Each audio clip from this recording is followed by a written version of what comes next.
I'm going to say something that might sting a little. Your portfolio is probably the reason you're not getting hired. Not your skill level, not the market, your portfolio.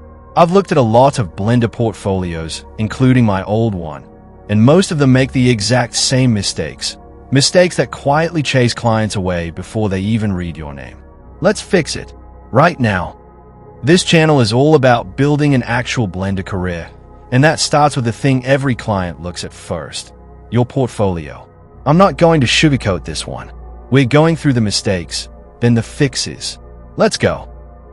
Mistake 1, too much stuff. I get it. You worked hard on 40 pieces and you want to show all 40. But here's the problem. A client looking at your portfolio is not impressed by quantity. They are scanning fast, and a wall of mixed quality work tells them I can't tell what this person is actually good at. The fix, pick your best 5 to 8 pieces. That's it. Every single piece needs to earn its spot. If you're not sure whether something is good enough, that's usually your answer. It isn't.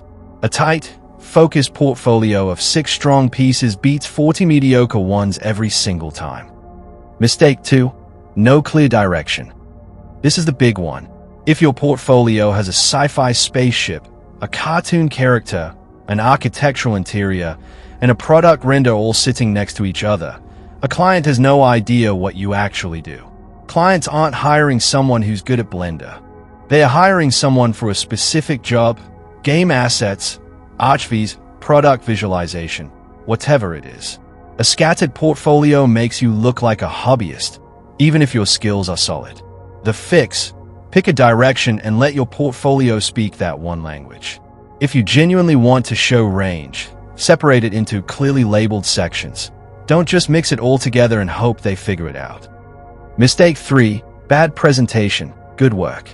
This one breaks my heart a little because I've seen genuinely skilled artists get overlooked because of this. Flat lighting, default Blender background, a render exported at low resolution, a screenshot instead of an actual render. Remember, clients judge in about 3 seconds. If the presentation looks amateur, they assume the work is amateur too, even when it isn't. The fix, every piece needs proper lighting, clean composition, and a high-quality final render, not a viewport screenshot. If you don't know how to present a piece well, that's actually more valuable to learn right now than starting a new project. Mistake 4, no context. A portfolio piece with 0 description is a missed opportunity. Clients want to know, what was the goal of this project? What software and workflow did you use? Did you work with a real client or was it personal? Without context, your incredible piece is just a pretty picture with no story behind it. And stories are what make a client trust you enough to hire you.